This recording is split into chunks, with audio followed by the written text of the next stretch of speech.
Jeffrey. I'm using your full name so you know that this is serious. This is real. Full name. This is real. My home builder tried to murder me and my family in our sleep. That's no good. It is no bueno. And so walk us through what happened here. So you built a house like what, a year ago almost now? Built a house a year ago. So we had our 12-month or 11-month inspection. Getting all of our last to do an inspection. A little, although wrapping up before our 1-year warranty, doing all that stuff. Okay. Mm-hmm. We building our inspector goes up into our attic to check the venting, check the water heater, check the insulation, all that good stuff. And he immediately says, you need to call your builder's emergency number right away. And we're like, well, what's wrong? And he said, well, you don't have a vent for your water heater. I'm like, well, what do you mean there's no vent for the water heater? He said, well, there's a pipe coming out of the top of your water heater into your attic, and then it is not going anywhere. So I'm like, explain what that means to me like I'm 5. So CO2 is bad. That's why you have CO2 detectors in your house. If you leave your gas stove on overnight leaking, you're not going to wake up in the morning, right? Right. My water heater is gas. It needs to exhaust all of what it's burning. And that exhaust should go in through a pipe through the top of my roof. But apparently the roofers never installed the vent. So when the people came to install the water heater, they got the pipe up and said, oh, well, shoot, the roofers never put this there. So they just left the pipe. They didn't call the roofers and say, hey, you guys forgot to do this. We need a hole so we can put this up. And so now I have had conversations with my builder, with the original inspector, because I'm like, bro, how the hell did you miss this? And in your report, it says that you inspected the water heater and all venting systems, but in your picture that you included in that report, the pipe is clearly not there. So what is that? The inspector that did the inspection, he is TikTok famous. So he posted this on TikTok, and I just looked, it's up to like 250,000 views or something. Great. The local news had reached out to the inspector to do a story about problems that he's seen with builders and new builds and corners that they've been cutting. So that is also, so my house may also be on the local news. I reached out to my town council and said, who the hell gave a certificate of occupancy for this? Because you could have blown up the whole daggum neighborhood. And now we had a discussion about this, and I don't mean to interrupt you because I know that you're in the middle of all of the people that you reached out. But when you say you reached out to the town council, that sets off a lot of like Karen alarms in my head. Now, we discussed this, right? Are you a Karen or are you not in this situation? No, I don't think I'm not so. A Karen. No, because this is a negligence that could affect my long-term health. So this is death. It could have. Yes. I mean, because I have a large attic and there are other vents in the roof. Feels like a humble brag a little bit there. It's just because it's a house in Arizona. You're a man of means. I understand. And so because there's enough space that it's like, hey, it's, probably it's dissipating fine. But like my next door neighbor, he's like 40, healthy guy. He had a stroke in December. And he has had chronic like migraines and nausea since he moved into his house in April. Same builder. He works in his garage right next to his water heater that is not properly vented. And he travels a lot for work. He's a sales guy. So he's traveling like once every couple of weeks. He goes away as long as he goes away for 2 days, most of his symptoms go away. But then as he comes back after he's home for a couple of days back working, then he starts to see the symptoms again. So they had thought, even their doctor was like, are you sure that you don't have a gas leak somewhere in your house? And so they had an inspector come today after I texted them. And he goes up in the roof and he can't even see where the vent is because there's a random wall that like a sheet of OSB that was installed in the attic blocking off. So you can't even see from the other side. And so they are also, this is a big conundrum. But if you are listening to this, and you are an employee of Madame Homes, here it comes. Know that I am coming for you. Oh no! And like all Coach of Prime. GEHB Army will be coming for you. We are enlisting dozens of us. There are dozens. All of the hellions will be out in force. This is a With threat. all of the attorneys and CPAs we can muster. We have so many. We have oodles of There them. are so many of us. So many of us. That's about all we have. But Yeah, we don't have much that's else. who we need when we need them. But that is like, I'm trying to get that all figured out. And so I'm kind of like, well, I want to know who was the inspector from the city that apparently did not get up there and actually inspect my house. And now we're here. That has been the last couple of days. And Clearly a problem. It is not full Karen, because being a Karen is when being a Karen would be if I was like, there were a couple spots of paint that got messed up. Like, you got some paint on the baseboards and I'm demanding that you repaint my whole house. That would be Karen. Let's this talk is a life about or Karen. death thing. I don't think so. I think Karen has evolved over the last few years, especially with the rise of TikTok that is like making it easy to show Karens. And I don't think that Karen herself was always bad. I mean, always the crazy Karens, but I think that Karen at its core she started as like justified causes, like sometimes you need to get the manager. So I think you have gone full Karen, but occasionally Karen is justified. I think by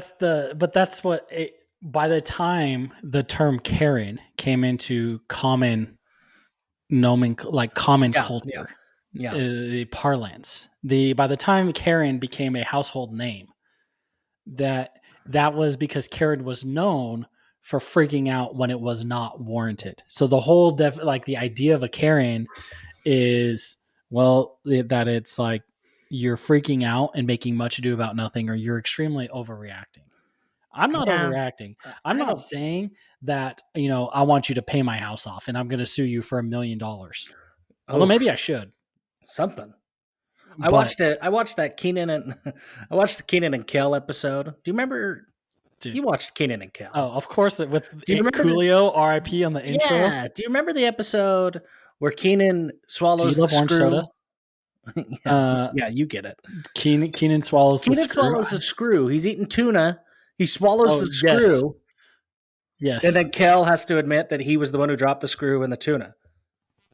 Yes. I feel like that's where we're at. Like, had that screw not been like Kel's fault, Kenan was totally justified to sue the tuna company for $10 million because of all of the emotional trauma that he had.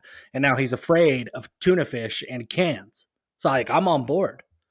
But then once Kel admitted it was him, then obviously, so, if you find out that like, hey, Baker got up into the attic and ripped all the pipes down, then sure, yeah. Dude, he climbs everywhere. That honestly would not surprise me. He would find a way. There's been sports news this week, Garrett. Not to say that your house isn't important. It's the most important thing of the week. But there has been some sports news this week. And it's the off season, folks. This is a BYU show. It always has been, and it always will be. We have a new audience. I think we can talk about that. There's a new branch of Give 'em Hell Brigham's audience on YouTube now. If you haven't checked us out on YouTube yet, please do. If you're checking us out on YouTube, look what I'm about to do, Garrett. Subscribe and hit the bell. Hit like and subscribe and hit the wait. Which way am I supposed to point? Well, I think we get to decide. So yeah, I mean, there's a new audience. Smash that like button. So if you haven't heard us before, yeah, this has always been a BYU show, but we're kind of like we're a BYU adjacent show. I mean, obviously we're going to talk about BYU the most, but we are a BYU. We're not a BYU show. We are a BYU fans. Yeah, that's probably a good way to put it. If you are a fan, you talk about more things than just BYU. Right. Your homies. Right. With the guys. Especially and the one lady that we have. We do have a lady. Yep. And especially when it's the off season. Yeah. I mean, you're like, you want the news, but you can't, like, we're not, everyone is itching for spring ball updates, but we're not here to give you like an hour trying to stretch out talking about some kid's huddle for 25 minutes. No, we're not going to do that. No. My favorite thing of the off season is fans. We're all so desperate. We want news so bad that it's like somebody from a school that has played BYU before hits the transfer portal, and within minutes, it's like, hey, is BYU interested in this kid? I have no idea. Like, how's anybody going to know? It's only been like 5 minutes. Like, I don't know. We're not on a group text with the coaches that we like know, like, hey, so-and-so hit the portal. It's not how this works. But that's how desperate we all get in January, February, March when we want the news. So BYU and then BYU sort of news, and then really just stuff that we're going to talk about. QB sneaks is something that I want to talk about today. Oh, yes. As a fan of the Canadian Football League. There you go. I'm all about the QB sneak. Well, and as a fan of Brigham Young University, it feels like this is data we need to get into the hands of Aaron Roderick. Because the NFL, QB sneaks, according to the New York Times, which, I don't know, I guess until COVID, I guess really until one President Trump was considered like unanimously considered a reputable news outlet. But now I guess that's a coin flip. I don't know if you believe in the New York Times or not, but the New York Times reports that 275%, that is the increase, 275% more quarterback sneaks in the NFL this year. That is almost quadrupling. That's a lot. That's a lot of quarterback sneaks. And ask yourself the very simple question. Why are NFL teams running quarterback sneaks more frequently? Because the shortest distance between 2 points is a straight line. And if you don't avoid running backwards to hand the ball off to someone and then have that guy having to run forwards to make up ground, it makes it easier, especially if it's like and one. And it's weird because like one of the things that Tom Brady, right, is known for is like the hurry up 3rd and 1. Where you knew if he was just short of the sticks on 2nd down, he was going to run up, do a quick snap as soon as the ref got off the ball and go for a QB sneak. And it's like, why does not everybody do this? And in Canada, the reason I brought up in the CFL is because in Canada, where you only have 3 downs, a lot of times like on like 3rd and 1, it's weird. They'll bring in their backup quarterback. And because at some point in time in like the pile, some starting quarterback got hurt on a QB sneak. And so now every team is like worried about it. And so it's like, they always do it, but it's like the QB will come in and the defensive line has to line up a yard off the ball. So it's even more so that it's like, if it's 3rd and 1, like you bring him in, it's like, it's okay. You know, there's going to be a QB sneak and it's like, oh yeah, I could just like give him the first down. It's like, it almost should be like in golf when you're not playing real serious. Yeah, it's a gimme. You just pick it up. It's a gimme putt, right? And it just pick it up. And so the QB sneak should be more, especially, I mean, like, I guess we kind of saw this with that stupid scrum package, right? But like, but even that, like, get me some John Nelson and Caden Haas behind Keaton Slovis next year. Push that fullback and push that pile. Now, like, give me the strongest dudes in the weight room. Like, go push that pile, get a 1.5 yards, trot off the field. There is a fatal flaw to the quarterback sneak. I wasn't aware of this flaw until Sunday, but there is a fatal flaw. And one Tyler Huntley helped us discover that flaw when he tried to take his quarterback sneak. That's not sneaky. You're not hiding it. That was not sneaky. That was like laying it all out in the open. There's a reason it's the quarterback sneak and not the quarterback hurdle, right? Yes. I mean, and really, who was it that Matt Carlino tried to dunk on all those years ago? That like he took off from like the free throw line, and it was like, bro, you're never gonna make this dunk, and he didn't even come close. Do you remember Taysom? It was like 2013. Against Boise State, he like hurdled. Yeah. He was like 5 yards away and the dude just like clipped him in the feet and he fell down.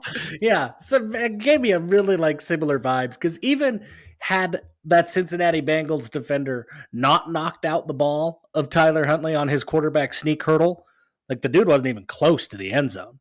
Like that was one of those. It was Max. And afterwards, he was trying to say like, "Oh, I got it." I got it. And then the replay from over the top, it's like, dude, he was like a full 1.5 yards short. I think it was Max Tooley, wasn't it? He had an interception one year, and he went in. He wanted the pick six, and so he dove from like the 7-yard line trying to run it back, but he was knocked out at like the 4. But like, man, he stretched. He tried. That's what. So that's the only flaw. Other than that, the quarterback sneak works nearly 100% of the time. The thing is, when was the last time the last 100-yard fumble return for a touchdown that I remember is Kaylin Clay dropping it at the goal line in 20 whatever year that was. I'm sure there's others, But that's the one I that mean, pops into my mind. Yeah. I watch an obscene amount of football. Like I'm gearing up, doing my roster prep, getting ready to know who I need to follow in the USFL and the XFL coming up. Like that's yikes. And I cannot recall seeing a 100 yard a 100 yard It's thing. been a while. Yeah, but Tyler Huntley, 98-yard fumble, really cost the Ravens the game. So Okay, that was when you lose by a touchdown and you fumbled it at the 1 yard line. So yeah, I mean, that's a 14-point swing for you math wizards there. Instead of scoring 7, you gave up 7. So there's that. 275%. BYU really struggled in those short yardage situations this year. Play calling got weird. Got really weird, trying to get really creative. People say too cute. Maybe that's it. I don't know. I just felt like BYU was grasping at straws trying to find the answer. Nothing and they refused to just quarterback was sneak. ever like too cute. I've never bought that because it's like the things that we did. It's like, yeah, you pass the ball, but it's like it was nothing that was does. Right. It was nothing that was outside the norm of the system, and like you got to be able to be confident in pass ball. And it's not like your guys were like completing 50% of your passes is good now, right? Like it's, if your quarterback's completing 65-70% of his passes, a little dump off, that should be easy, right? Should be that's plenty, not even accounting for the deep balls and the throwaways, right? And so that's even a higher conversion percentage. So it's I don't get that. But I agree with that. I don't think it was too cute if it's within the construct of the offense, and it was within the construct of the offense. I think he needs to evolve and add a quarterback sneak wrinkle into that offense next year with Keaton Slovis especially. So I think he will.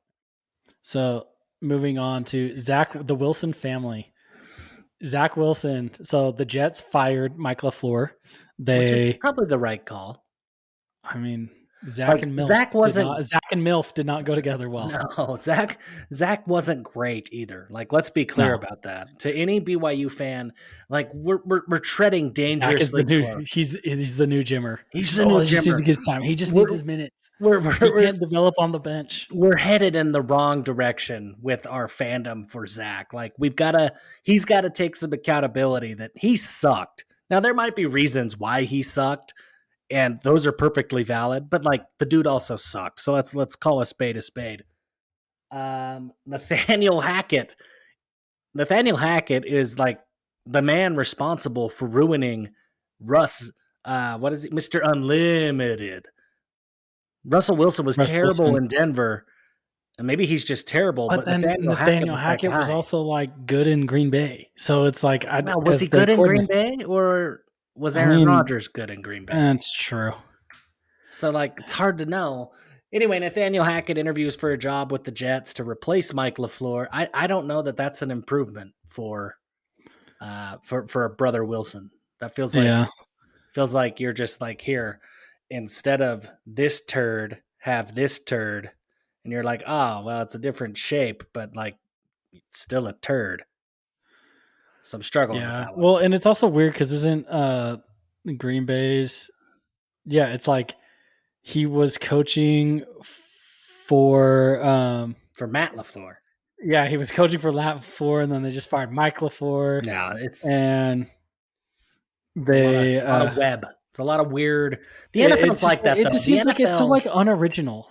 Go out and do something else. Well, I mean, that's the other thing too, right? The Jets have also interviewed, long time BYU folklore Darrell Bevell. And it's Bevell's been an offensive coordinator 5 different times. Is there not anybody better than Darrell Bevell? I get it, but whatever. I don't know. Maybe there's not. At the risk of further upsetting the Wilson clan. Because remember, Garrett, the last time we really talked about Zach and the Wilsons, we got a letter from his attorney telling us we had to stop selling Zach Wilson shirts.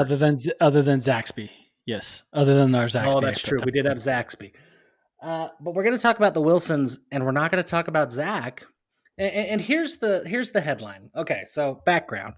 Isaac Wilson, 4-star quarterback, Zach's little brother. He's the 4th son of the 4 Wilson boys. The other 3, Zach, obviously Zach, Josh and Micah, playing linebacker at BYU right now. And Isaac, BYU would love to have him. Mm-hmm. Isaac is being recruited by everybody. And Utah which famously the Zach Wilson, blah, blah, blah. If you don't know it, nothing I can say about the Zach Wilson and Utah story today is going to like help you know it. You should know it by now. Isaac Wilson took a visit to Utah. They've actually offered the youngest Wilson, and they're making up for their wrongdoings of the past. Isaac goes on a visit. He takes his mom with him. Presumably his dad and maybe some other family members were there. But in this picture, it's Isaac Wilson and his mom, Lisa. And that's all you need to know. That is, like, first and foremost, that's not uncommon. That's a very common thing. Look at, other than Paul Miley, who committed to BYU this week, look at any of the most recent commits or official visitors who came to BYU.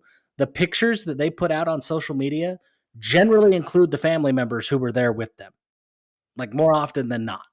So not weird for Lisa to be in this picture with Isaac whatsoever. But like the internet does, the internet went awry. And here's I have a couple of problems. Before we get into the details of the problems, we made national news. We being the Holy War, BYU internet, Utah Twitter, rivalry Twitter, made national news. I'm going to cite this article by Outkick. You know, believe what you want about Outkick. So it was, the response is, it's interesting because we've said this before, like, don't tweet stupid stuff about players and recruits because their families are going to see it. And you as a fan are like the face of your thing. So, I mean, we don't have to read all of these, but this article, the picture was posted by Lisa or somebody, you know, posted it. And if you go, there are a crap ton load of rose emojis in the replies because with all these Utah fans, you know, the first like, we don't want him. We don't want him. Like, this is stupid. Like, the very first one. Do you recognize the first one in this article? The lifting Ute, LA_Utes. No. That's the guy who came after me for the whole Logan Fano thing that I told him, but it's okay. Don't be ashamed of yourself. That's your parents' job. That's the same guy. Oh, so we've got like the celebrities of bad Utah Twitter accounts here. Yeah, and it's just like all of them. It's just like going in like, we don't want him. Like, we don't want them on. Like, we don't need that crap in our locker room. BYU can keep it. And like, yes, I will keep it. Thank you. And then of course we had the Cougar War Logic account on there because someone said something stupid. But it was stupid. I think we need to call that out. Yeah, it was. Was it poor choice unless he wants to distance himself from BYU/the church? Stop being like moronic. Dr. Mo BYU. Dr. Mo BYU. If you listen to our show, unsubscribe and stop listening. We don't want listeners like you. We don't want listeners like you. Just shut up. And guess what? The Wilsons, they're not even active. Like, they're not an active LDS family. It's not like Zach has. It's not like they have ever tried to say that they are Peter Priesthood and, you know, go to church every week and pay 12% tithing. And it's like they do their own thing. Like, they're fine people. Not like whatever. It's like, what does it matter? It does not matter. Even if they were going to church every day and they were, you know, almost the prophet, like, there's still plenty of active Mormons that go to Utah. This is the kind of stuff that is awful, right? So don't be an idiot online.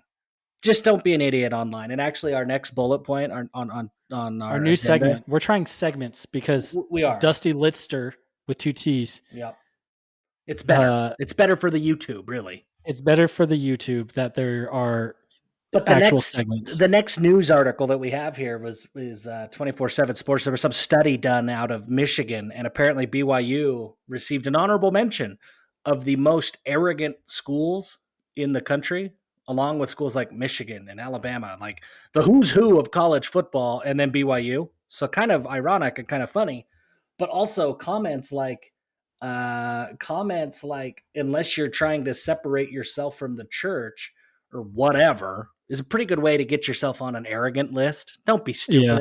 You have no idea. Just don't be dumb. But here's the thing. Here's what I really wanted to talk about with this article today.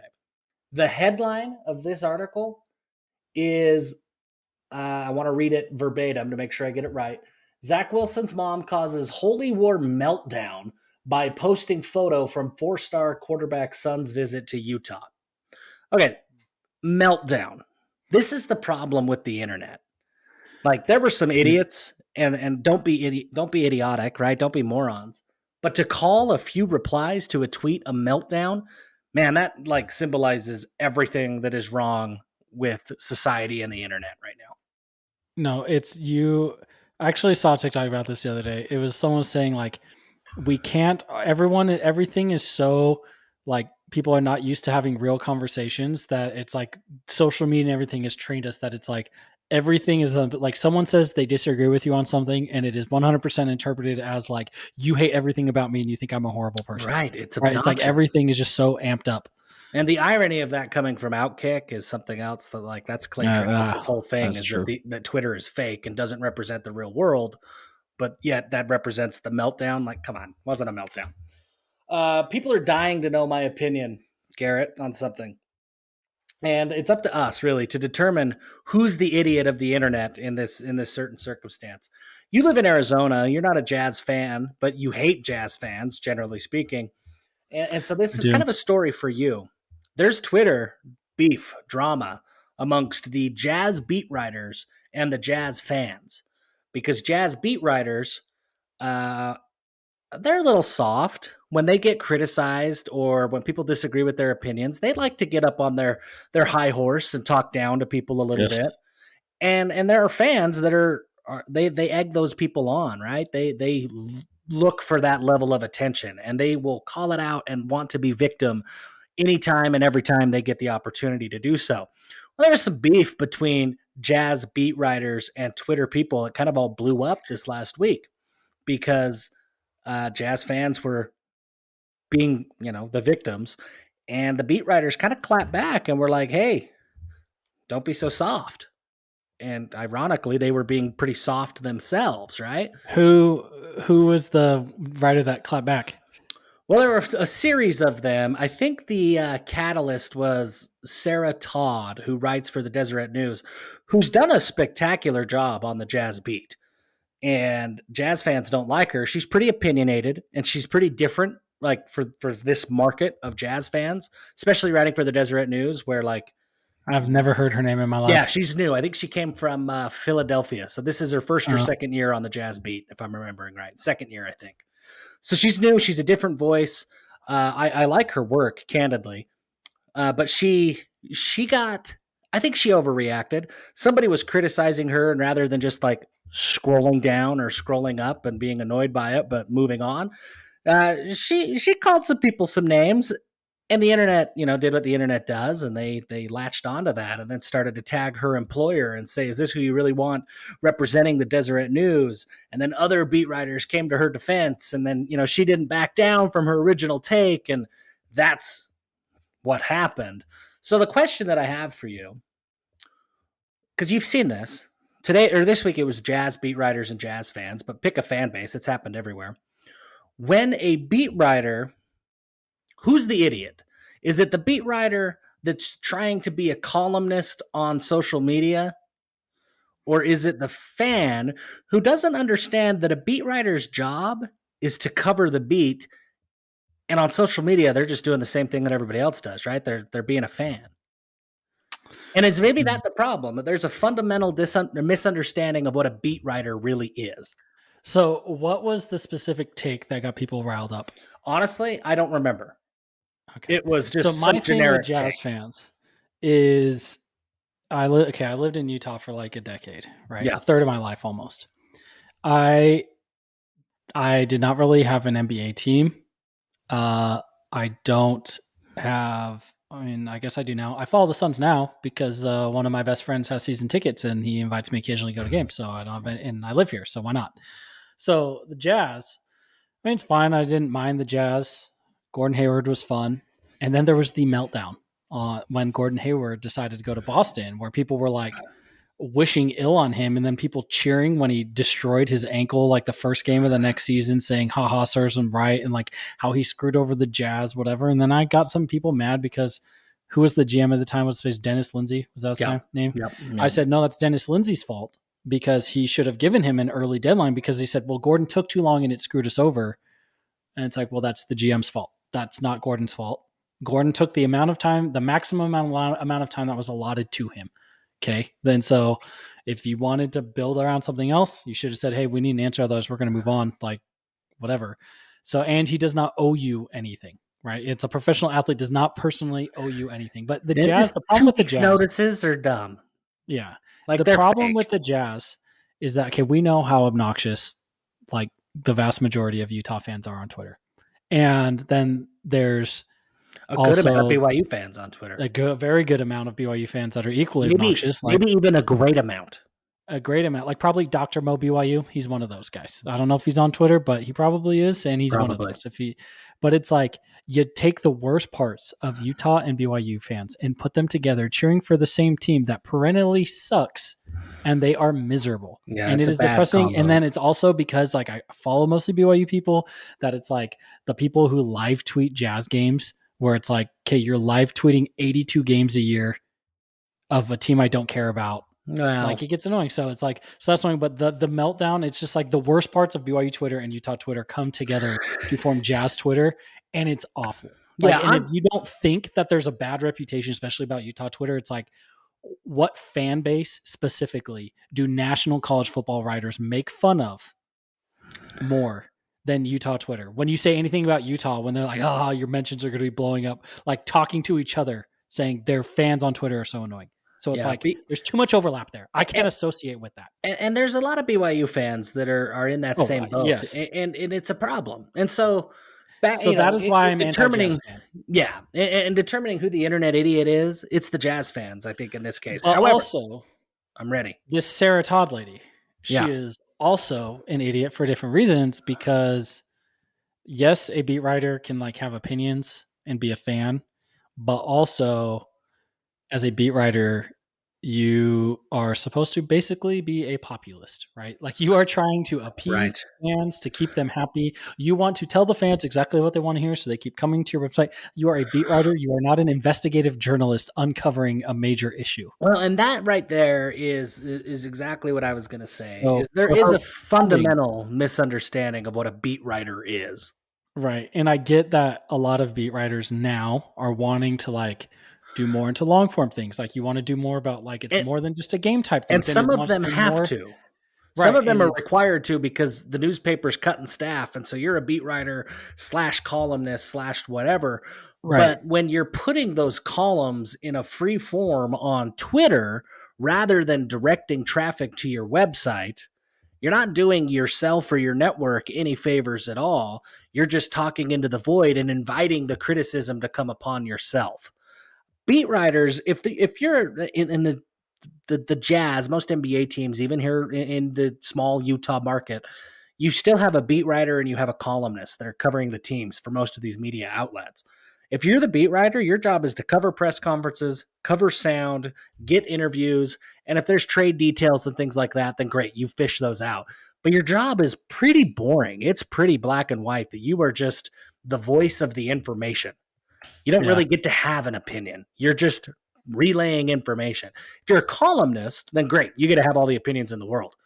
But what happens is I think beat writers, in an effort to build their career, which I totally understand, they try to be columnists online and they will fight for their opinions and they will take the information that they know. Beat writers know more than most people will ever dream of knowing. They know more than most insiders know, but they just don't provide everything and put it all out there. But they take those opinions and they try to represent themselves as the authority of a team. And I think that that's where beat writers get into trouble. But where fans get into trouble is that they think that the beat writer is an authority of that team. If you just treat those beat writers like another fan, well, they're just another fan. You know what I mean? There's a misunderstanding of what a beat writer really is supposed to do. Yeah, I'm trying to uncover in real time here at the bottom of this, and it's like I see some dude, it's like at Headband Royce, and he like treated as like Jazz reporters lately, and there's a picture of Ban Anderson and this Sarah, what's her face, and then I don't know, recognize the third guy. And then he treated like Charmin, and then he was like, and then they blocked him, and then he tweeted out that they blocked him, and then Sarah Todd replied to him and said, oh, we actually just did that because you're a bitch. So that is what she said to him. So she is an idiot in this situation because she's a bad employee in this situation because you're a bad employee because customer.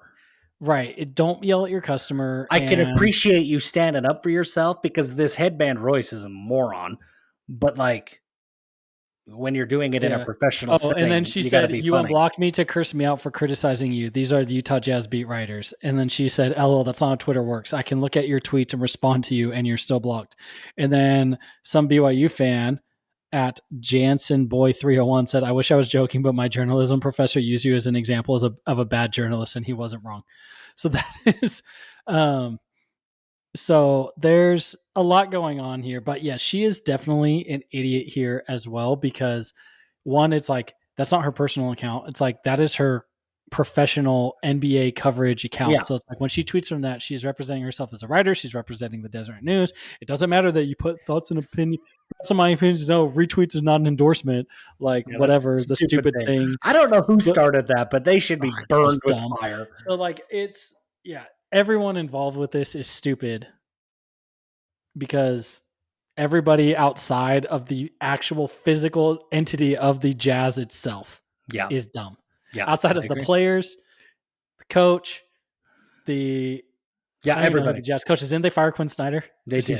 They did. I don't even know who the coach is now. It's Will Hardy, but it doesn't matter. Yeah, it's like outside of the players, Will Hardy and Ryan Smith, everyone on the Jazz is stupid. Yeah. Related to the Jazz is dumb. Fair enough.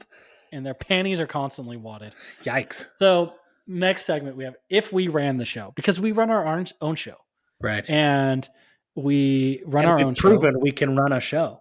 We can run a show. So now we're going to occasionally talk about things where if we were in charge of something else, what would we do? So this is spitballing from something that was born a couple hours ago on the Discord. I don't know if you read this conversation. Maybe you did, maybe you didn't. I saw glimpses and then kind of glossed over it. So something that could make the Big 12 different, innovative, fun as hell for fans. That should be your Mark said he wanted to be innovative. He wants to be fun as hell for fans. That should be the Big 12 younger, then that's what you should do. Yeah. Yes. Okay, I'm ready. There's a mini, like a conference basketball tournament type weekend for football.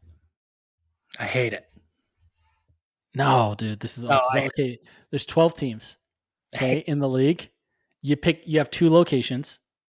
There's 6 teams in each location. It's going to be a football weekend with a game on Friday night and a doubleheader on Saturday. We're going to Vegas for 2 days, get 3 football games.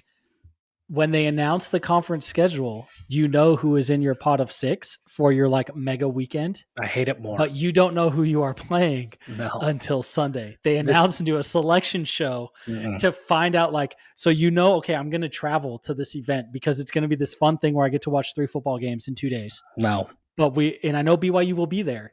We don't know who we're playing. We don't know which day we're playing, but we're going to go for a fun weekend. I hate this idea. I love this idea. 2,000% sign me up. If a team did that in Vegas, I would go every single year. We saw with that BYU Coastal Carolina game what a team looks like when they only have a few days to prepare. Well, no, this is they're going to have a week, just like everything. Okay, fine. Okay, so I guess your analysts because analysts are ahead of schedule. Okay, so you announce it 2 weeks before. But it's like what's happening the second weekend in October. Everyone the fun conference matchups are over because week 1 you have your big non-conference games and everyone plays their FCS game. It takes away a home game. If you're doing this with conference teams, somebody you're losing home games. No, you just schedule more G5 teams for your home games. You just all of your on-conferences at home. No, I hate this. I hate this plan. I hate anything that takes college football, aside from bowls and championships, and even that, I will hear an argument to the contrary, but anything that takes college football outside of the college football environment of your on-campus stadium with student sections, with marching bands, with everything that comes with being on campus and having a home game and fighting on the road when there's 80,000 screaming fans that hate you, anything that takes away from that, I hate. Okay, fair enough. Because in basketball, you can do that. Because in basketball, you're talking 35 games after the NCAA tournament. You can get away with 1 or 2. But you can't do that in football where you only have 12 games. You only have 6 opportunities to create a home environment. And you want that home environment with your conference. Right. I don't like it. So I don't like it at all. We did for the conference championship game. What if you did a second place game on Friday night? I mean, I and don't made hate a bit a that. week. Like So you get a bigger it's an additional game. So you're adding TV revenue, Mhm. or you partner with like the American or Conference USA and Mhm. have them play, because Conference USA already plays their championship game on that Friday night.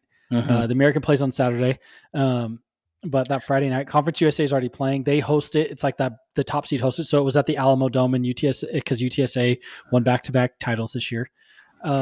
Imagine if in Dallas, you've got conference, I guess they're in the American now. It's like you have the American Conference Championship on Friday night, and you have the Big 12 Championship on Saturday, and you can sell tickets, sell them for more. You get, the teams have their allotments, and it is a double, a back-to-back thing. So we've talked a little bit sort of about this. I like that idea, but I'm going to variate off of that just a little bit. Oh, that's And like we're in the boardroom. This is where the ideas are yeah, born. this is where I think that you could really like innovate off of that idea. Okay, back to basketball. You have the NCAA tournament. That's where everybody wants to be, right? If you don't Right. make the field of 65 or whatever, however many teams there are now, 68, then Going to soon to be 96. yeah, then you're in the NIT or the CBI or whatever some of those other ones are. Sometimes you reject those invitations. They're clearly not as important, but it's opportunities to play additional basketball for teams. It's TV content for the providers, and fans still watch their team play in the NIT, even if it isn't as exciting as the NCAA tournament. Well, we're about to get a 12-team football playoff. It's bigger. That's the goal. What if the P5 conferences or the Big 12 aligns with the Pac 12, the ACC, whatever, like one or two of the other conferences, and says, hey, any of our teams who don't go to the big dance, let's Ooh, have the our own football NIT. NIT. Yeah. I mean, the Bulls will need teams, so you The can Bulls still need slot teams. them into other teams. So And this is where you I like test this. things like new rules, things like that. It's outside of the governance, really, of the So NCAA. yes, you give them more. The players get to play more. You can do more with NIL stuff, because then you can market them at the special events, so the players Yeah. can get paid Yep. to be there. I like where this is going. I like it a lot. Obviously, Um, some details to iron out, but I think that is something that would provide intrigue, if nothing else, for the rest of the college football world. And let's not forget, back before the NCAA tournament became the TV spectacle that it was, and it expanded and grew into 68 teams, the NIT was important too. It right. was, I mean, and some will say it was more important, and I don't know. I'm not that Depending old. on the era. Depending on the era. Yeah, depending on the era. But there was a time when both were simultaneously pretty important. I mean, I think the NCAA tournament was always really better, realistically. I think it's revisionist history to say that it wasn't. Maybe I'm wrong. I don't really care if I'm wrong. I'm going to say that, and if you can prove me wrong, then great. But they both mattered to some extent, and I think with only 12 teams in the playoff, you can take the next 24 teams and have a secondary playoff, and it will still be pretty entertaining and still mean something more than the New Mexico Bowl. And it would take those bowl games that are meaningless but still pull good numbers Yeah. and have them become something more, And right? that's realistically what And you're drive competing, more to the. right? And so, In this plan, you're not competing against the college football playoff with 12 teams. You're competing with the current bowl structure outside of the playoffs. And the secondary tournament, I think, is better than that bowl structure. yeah, So there we go. I If I think was in so. charge, I like that. And how would you feel about if you were going to do kind of like a conference championship weekend pairing up with another conference? How would you feel about, I don't know what you might call this, like a collective or a group, or maybe like an alliance? Is that the word mm-hmm. of sorts? I've Mm-hmm. heard that term thrown around. I don't know what it means anymore, because Nobody does. but if, say, it was like, hey, we're going to partner with the American, because Conference USA is going to be even more god awful than they already are, with their 6 teams that are leaving to the American this year, and the other 3 that went to the Sun Belt. If we said like the American, where, because even after, I mean, okay, the American's going to lose Houston, they're going to lose Cincinnati, but it's like even after, even after that, there's still going to be a decent, basketball conference. Mm-hmm. What would you think about what would you think about taking and making like an all sports kind of like scheduling agreement for non-conference games. So it's like we're going to do the basketball thing or we're going to do the football thing where it's like they play there on Friday night as the warm up to our championship game on Saturday. We're going to play, because there was like the Big 12 SEC showdown or whatever they called it. It's like we're going to do something like that, an early season basketball game where it's like, and it'll be like a 2-for-1, right? It's like we'll travel to your school once or 3-for-1, but we know you need us more than we need you, and then help like round out, just kind of formalize. Because I feel like, like in baseball and stuff, like, we're playing, I looked at the baseball schedule because to see if they're playing GCU or ASU or U of A. They're like, their spring, like we got to get away from the snow to start the season. They're playing Louisiana Tech. Why the hell are we playing Louisiana Tech? Right. We don't need to be traveling to Guston, Louisiana. I've been there. Well, it sucks. Yeah. And so it's awful. It's like, let's do, it's like you're already in a lot of the Olympic sports kind of scheduling those things anyway. So why don't you like formalize it a little bit? Then you can kind of wrap something around it. I like it. It's more to market than just like, because if you looked, I bet you Big 12 teams, if I looked at their basketball schedule, yeah, all of them will have played at least one school from the American in their basketball schedule. I like the idea, but in a much more real sense, I don't care about non-football sports. And that's the funny thing about this. Like, we want to innovate. Like, nobody cares about anything except for what happens on Saturdays in the fall. And so you're no matter what you're doing, you're scraping at the edges. You are, man. I mean, you are swinging at the clouds and just hoping it rains. Yeah. I made that up. I don't know if that works. Don't say why it doesn't.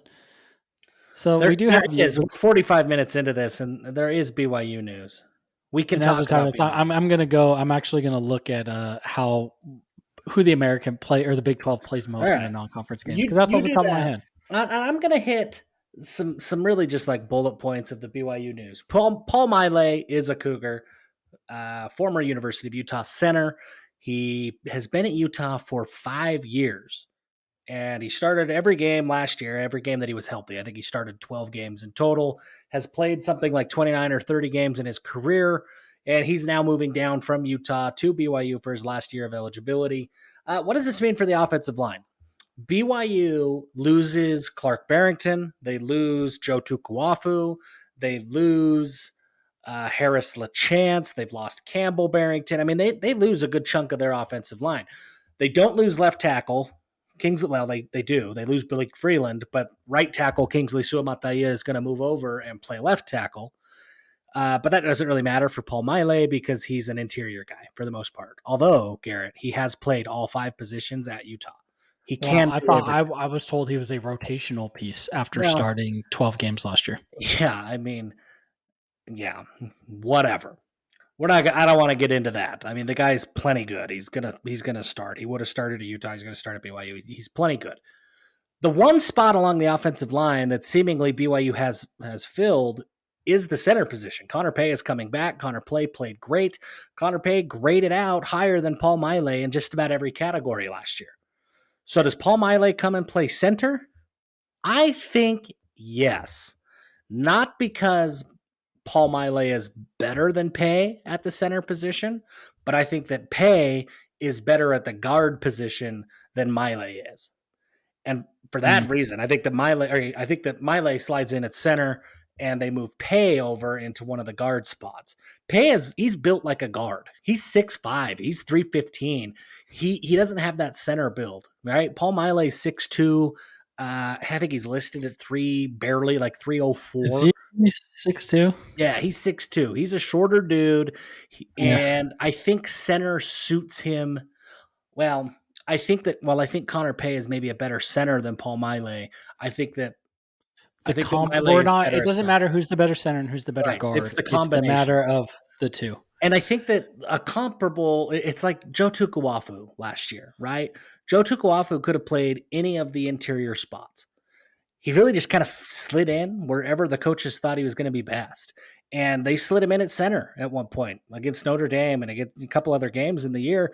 and it didn't work out. Pay was clearly better, but Joe Tukuafu had the versatility to do just about whatever he needed to do. I think Miley is going to be in that same boat, that he gives BYU the option to be flexible. Now, whether they choose to be flexible with Miley or they choose to be flexible with Pay, they can be more flexible next year now that Paul Miley is in the fold. It's a big win. It's a big addition for BYU. I like it a lot. He can play, and it doesn't matter that you're basically getting another. He graded slightly more highly, but it's like you're getting another Joe Tukuafu, right? Yeah. And it's like, so that's what you're getting, but with more starting strength, it's like, and what I don't get is Utah fans are saying like, well, he was going to be an insurance, but it's like, you don't just bench a dude who started like 18 straight games for you.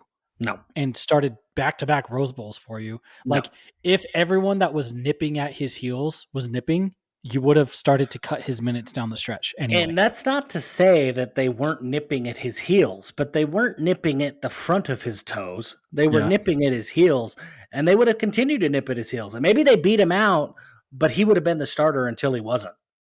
And that's how football works, right? I mean, he would have had to get unequivocally beaten out. That isn't happening in January when they just ended their season 15 days ago. Yeah. So there's that. Eddie Heckard, cornerback out of Weber State that was in the transfer portal that we've all kind of had earmarked as going to be a Cougar. I don't think he's going to be a Cougar anymore. I think he's going to take his talents to the NFL. Best of luck. Hope he makes it. Sucks he's not at BYU, but best of luck. I hope he makes it. I wanted him badly, which is just crazy because like you're declaring as a junior from an FCS school. Does not happen often. He redshirted and he had a COVID year, so he was a junior, but he's like a 50 he was junior. a coach. Okay, yeah, it was something weird. Coaches are out and about. There's been a flurry of offers. The coaches were all traveled collectively to Hawaii for the funeral of Sione Vekoso. And they were at the service. I believe I saw that Kalani spoke at the service. Mm-hmm. And so while they were there, it seemed like Jay Hill and Fessy stayed behind, and they made the visits around Hawaii. So they made out a couple of offers, or most of their time, spent on. There was a whole discussion on someone from people familiar with the state of Hawaii. I didn't realize that there's like on Kauai, which it's small, right? Is that there's only 5 high schools. So it's like everybody it was like anyone who's good, they move and live with a family member to go play on Oahu, or like maybe, there's a couple decent guys from Maui, but it's pretty much everybody comes from Oahu, or they like go live in Utah or California to go play better competition. Yeah. That Skyridge to Hawaii pipeline is strong. It's as big as what the Timpview one has been forever, right? Absolutely. Dude, this is funny. Timpview, when they had the state games at Rice-Eccles Stadium, when Timpview posts their their graphic of like, hey, tune in to KSLSports.com, they put the time in Hawaii time because more people are going to be watching Timpview in Hawaii than there will be in Provo. Oh, that's wild. Yeah, not funny. Surprising at all, because it was like everyone. It's like there's so many kids where it's like, oh, prepped their junior year at Kahuku and then played their senior year at Timpview. Yeah, Timpview, Orem, Skyridge. I mean, the only thing I'll say, I think it's great. It's great for the sport. They're great teams. What sucks about that is, so like Lehigh is they are all mostly from Lehigh. I'm sure they recruit like everybody else does, but for the most part, Lehigh is a community. When Lehigh showed up to the state games, man, they filled up an entire sideline of Rice-Eccles Stadium, almost up to the top, and It was fun to be there. But then you had Timpview and Orem that was, same classification, both 5A schools, but so much of their talent comes from out of state. Dude, the environment was dead. Like there was nobody in the stands. It's a lot more transactional. Yeah, so you miss some of that like cool atmosphere that high school football brings, but whatever. Yeah, so it is. They're out and about. What does it really mean though? They're out and about. They're recruiting. There's been a bunch of offers, like a couple of like 14-year-olds, like they're hitting the early bird specials. So the 8th graders, the 9th graders. Kelly Papinga's in Arizona. I know that he's at in your hometown. Actually, he's out there at ALA. I think today he was there this afternoon. I think he's going back there tonight, from what I hear. Visiting Max and Yeah, he's going to go Max and visit Ty. Max and Ty and see what's going on there. Um, when these coaches are out, I've seen lots of BYU fans that are like, "Oh, it's refreshing to see these coaches out hitting the recruiting trail hard." Look, I hated the way that Ed Lamb and Elias Tuyaki, Preston, I hated the way that they recruited, but they did this too. Like, this isn't above and beyond, right? This is recruiting. This is being a college coach. It is every bit as like it's a bullet line on the job description, the same way that showing up for spring ball is. I mean, this is not crazy stuff. It's good. It needs to happen. BYU needs to form these relationships, check in on these kids, and get their eyes on talent. But I do think that it's a little over the top that I've seen from BYU fans that have been like, "It's so great to see these coaches out there." Like, well, okay, it's the first week of the evaluation period. Like, even at BYU's worst, they were out Right. during the first week of the evaluation period. So let's calm down. I think we're okay here without heaping praise for doing what you were hired to do. Is the bare minimum. It Yeah. was, And that's and not to it's say good. they're not doing it well, but it is just like part of the job. So let's not get carried away yet. Yeah. I mean, it is good to see that they're going out, and a lot of what you talked about before, especially in Utah, right, is that you've had lots of high school coaches in Utah reaching out to you that like it's not the campus visits and so much. It's like it's the active, just like non-recruiting communication. Yeah. Like if you want a coach to steer a kid to your program, it's like you gotta ask them how their family's doing, see what they're talk to them about things, just like text them randomly out of the blue in May, be like, hey, how you guys looking this year, like how did spring ball go, whatever, beyond the like, oh, I'm gonna come because I saw this kid's film and I want you to introduce me to him. Right. Like, Yep. you gotta move, you have to build that rapport and that relationship. Right. The same way you do any relationship, right? I mean, my ideal best friend, I don't see very often. Like, I'm kind of a I mean, weird we've guy. only met in person one time, so that's fine. It's been more than once, but not No, many. no. No, just the The one. only time we have ever met in person was when you took me to that awful Mexican restaurant Huh. in Bountiful Well, what do you know? with your dad. It was me, you, and Randy. Yeah, how bizarre. And then the other time was like Vegas. You got COVID, and Yeah, that then sucked. there That was did like your suck. sister or Jessica, your wife's sister, got sick. Yeah, Another we've time had when some we were going to record in things. person, you weren't able to come this weekend for our fundraiser. So it's every time it was the heavens have been keeping us it's a sign from God that we shouldn't be together in How person or something. strange. How strange. Well, okay.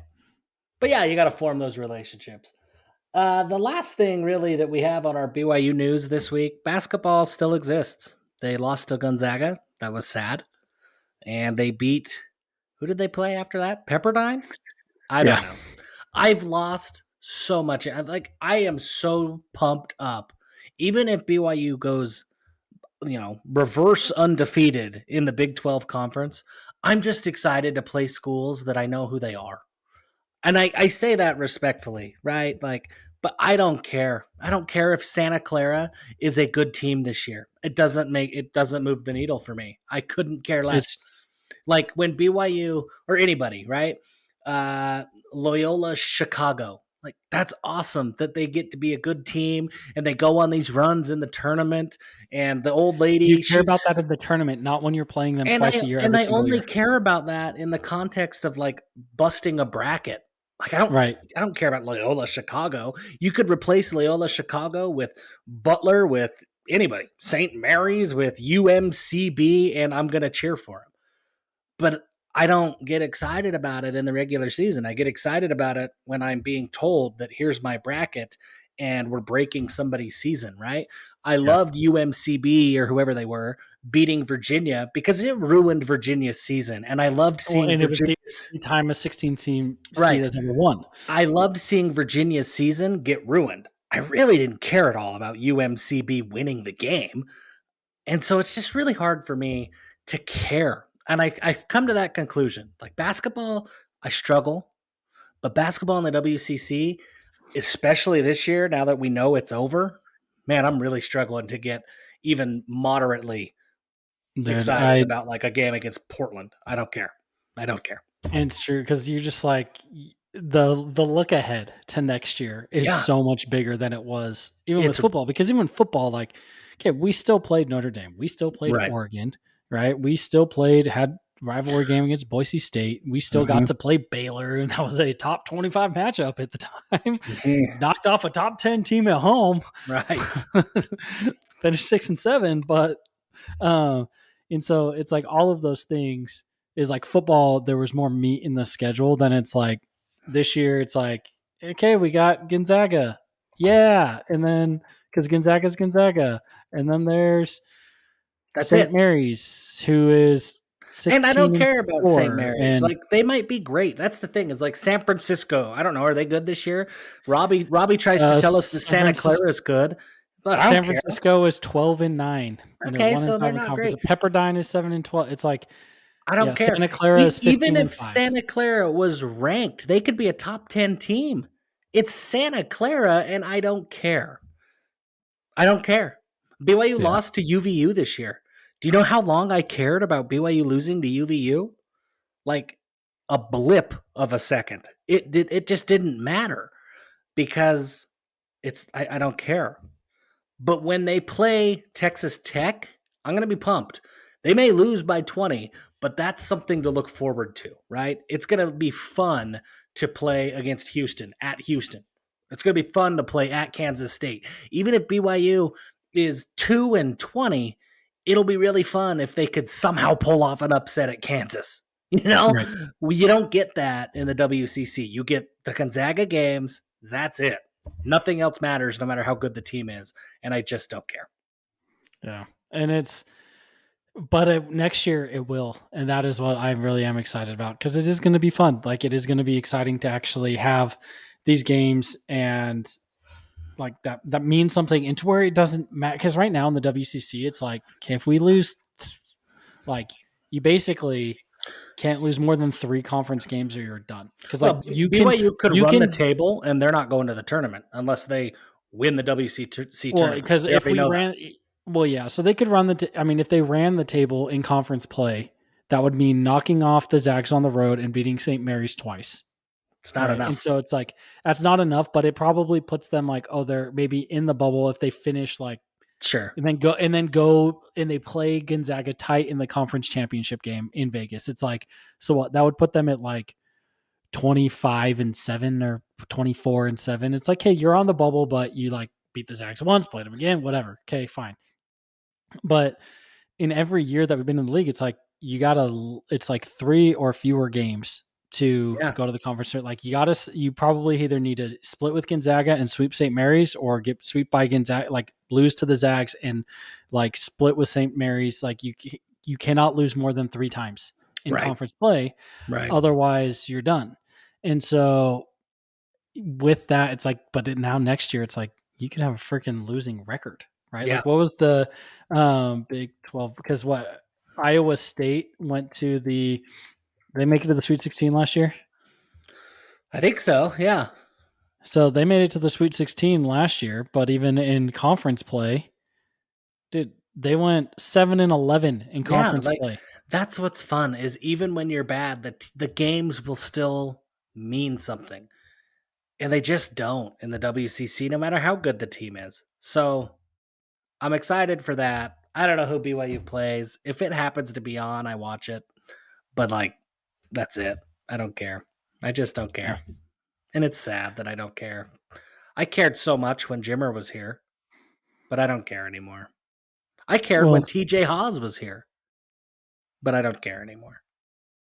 And so you cared. So who was it? So it was TJ Haas. I mean, that was, something happened when we were poised to make a legitimate Sweet 16 Elite 8 run, when we were playing so damn good before COVID canceled the entire tournament. Yeah. That it was, and I remember where I was when I found out that the tournament was going to get canceled.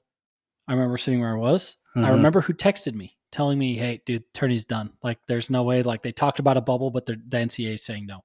And I was like, like I remember being legitimately bummed because that was the best team we had in years, and it was like they released the mock bracket, and it was like we're going to be a 5 seed, and it's like, dude, we were primed to like probably go to the Sweet 16, maybe pull off an Elite Eight. It was like that was the year, That was and it. now we've been rebuilding, and it's hard too because you have so much more movement with basketball than you do with football, where it's like the amount of roster churn, like Yeah. because guys can declare early, and it's like the amount of transfers, like Seneca Knights on his like 75th school in 5 years, like Mhm. all the amount of change. It is harder to like kind of gravitate because it's like it was TJ Haas senior year. He'd been starting, he was a 4th year starter. Yoli'd been there forever. He came back. He had the snafu with the paperwork. It was like you wanted that team to be great because they'd put in the time.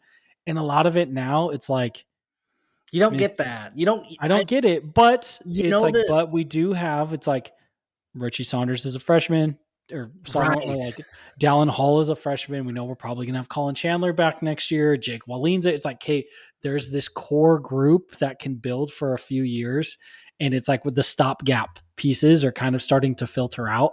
That Mhm. it's like maybe we can start to see this a little bit more and kind of get it build up like this is the our team feeling. And you'll be able to have built-in benchmarks, right? Like, because the only benchmark in the West Coast Conference is Gonzaga and St. Mary's. Everything else, maybe, San Francisco has a great year next year, but like the year after that, there's no staying power at any of these schools, right? There's Gonzaga and St. Mary's. And if you don't live up to that standard, you can't really tell if you're getting better or worse because there's a chasm between Gonzaga, St. Mary's, Yes. and the rest. Like Well, there and is no, a ton. there is a chasm between Gonzaga and St. Mary's, and then Well, another yeah. one between Yeah. St. Mary's and the rest. But in the Big 12, BYU is going to be able to say, like, okay, hey, everybody's good. Maybe everybody's better than BYU. I don't know.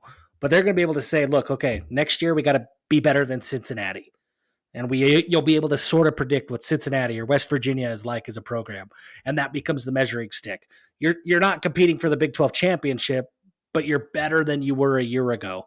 And you don't have those built-in check marks in the West Coast Conference. You have Gonzaga and St. Mary's. Those are the only check marks. Right. And BYU's never been better than Gonzaga, so you're not checking very many check marks. Well, and it's hard because you're like you play to the level of your competition so much to where like it's hard when you're playing those crap teams every. And obviously you can do it because Gonzaga, like Mark Few, has that program running, but it's like they did not Gonzaga did not become what they are. Yeah.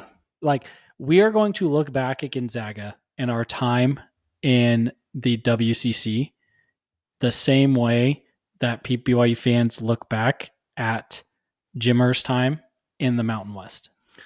Like we played at the peak. I will Like do we you played at one the peak better. where it was like, where it like, where that San Diego State game was a top 10 matchup, where New Mexico with what's his Yeah. face, Steve Alford was ranked every year. Like Utah made it to a Sweet 16 in like 2006 or something like that, right? Like there were a lot of good teams, and that was the peak of Mountain West basketball, and they have never come close to that since then. And even I remember in like 2014, 2015, people were like, WC sucks. I wish we were back in the Mountain West for basketball. It'd be so much more fun. And it's It like, might be no, more fun, but it wouldn't be the same.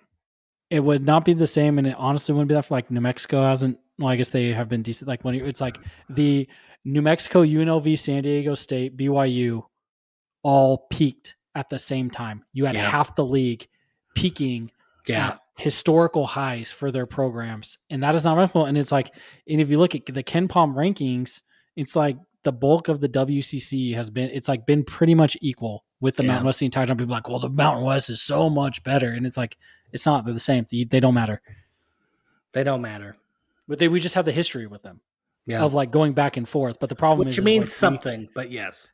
That's but all it's it was. like, and it's a lot easier to stomach losing to the San Diego State that is the public school with the 30,000 student enrollment versus like Pepperdine. whatever college. Like I had not even heard of half the names in the WCC until I got home from my mission and looked at the basketball schedule. Dude, BYU's been in the what now? Is 11 years in the WCC?